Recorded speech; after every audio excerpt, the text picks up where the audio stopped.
Thank you for watching this Bridgewater Now update. I'm John Locke. We're starting nice and close to the studio for this episode as the first ever Veterans Festival at the launch took place at Town River Landing, including our parking lot this past Saturday. The event was organized by Fire for Effect and Al Lacerda, a local photography shop owner, and since he moved here, Al said his goal is to help Bridgewater and its businesses do better.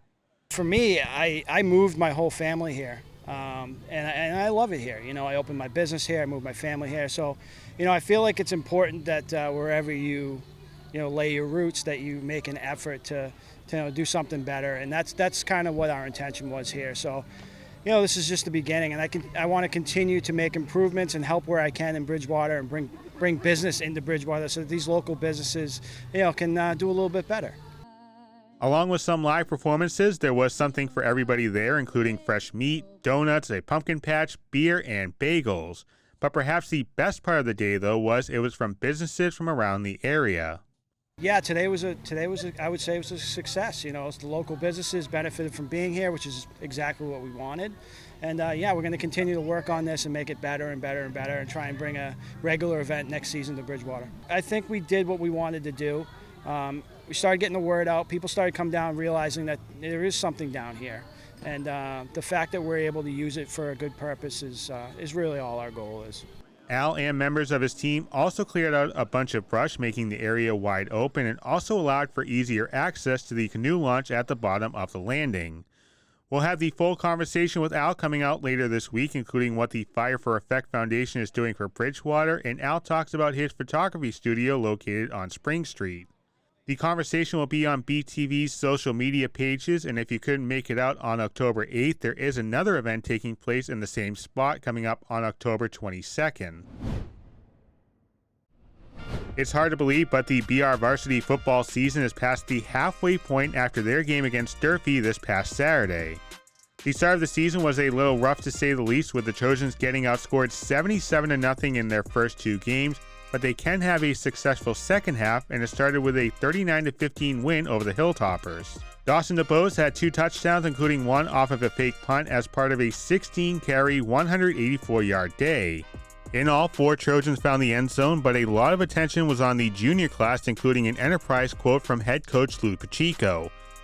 He told the paper, quote, "Great leadership from our seniors, but we also get great leadership from our juniors and a junior captain that was voted on by their peers, and that's Declan," meaning quarterback Declan Byrne. Taking a quick check of some other sports at the regional, the varsity golf team clinched their 9th consecutive conference championship, improving their SEC record to 8-0. Richie Thayer, Pat Concannon, and Justin Peters all played a big part in the win over Durfee back on the 6th. Girls soccer picked up a 2-1 win on the road Monday at Albro, notching their 4th straight victory and 6th win in 7 matches. And finally, BTV has been airing volleyball matches from the regional, and since September 28th, they've alternated wins and losses. Going out to Swenson Field now, apparently Bristow enjoying himself some Lancer lunch as the Bears take on the Worcester State Lancers. Getting things started in the first quarter, a couple minutes in, Adam Couch from 3 yards out to put the Bears in front 7-0. And James Cahoon wanted to break the passing game open here on the next offensive drive, finding Jack McCarthy. Nice catch there by number 82. Bears up 14-0 at this point. They'd be up 17-0 at the half. We go to the third quarter now. BSU up 24-0. And that's when Adam Couch goes back to work, lowers the shoulder, lowers the boom, picks up 6 points from 6 yards out to put BSU up 31-0. And he'd still not be done here as we go to the final play of the third quarter. And number 21 going off tackle, and you'll see him reach across the goal line. And Couch likes to see him some blue and gold. Against the Lancers the last 2 years, 353 rushing yards and 6 rushing touchdowns. Going to the fourth quarter now, James Cahoon wants to break that passing game open again, and he would connect on a 24-yard pass to MASCAC Rookie of the Week, Drew Donovan, for the official capper. BSU again showing out big here, picking up the 45-0 win over Worcester State. James Cahoon had 302 passing yards, the 10th most in a single game at BSU, to go along with 3 touchdowns, and the Bears more than doubled what the Lancers had for total offense, picking up nearly 7 yards of play. We've talked about the offense. Let's talk about the defense, which has been stifling over the last 2 weeks, not allowing 1 point and allowing 349 combined yards against Fitchburg State and Worcester State. On third down, the BSUD have allowed just 7 third down conversions on 31 opportunities. Now, after a bye week, the Bears look to keep the good times going with a matchup against Westfield State, who are still looking for their first win, and all eyes are on October 29th. That's when the top 2 teams in the conference face off in what could be a de facto conference championship game as the Bears take on UMass Dartmouth. Finally, today in health, we all know there's viruses that can really knock you down for a while, and that's why it's always important to prevent them and not treat them. We have wonderful vaccines available for influenza and for COVID. We can reduce the chance that people are going to get really ill, and maybe in some cases, eliminate the possibility. The vaccines aren't perfect, but they're much better than not getting vaccinated.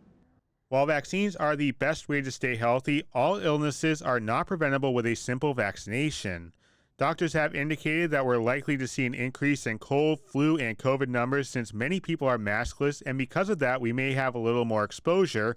So as we go into the winter months, we may want to go back to some of those familiar safety tips we've used in the past. Some of the things that we can do to reduce the exposure to any respiratory virus this year are things that have become very familiar to us.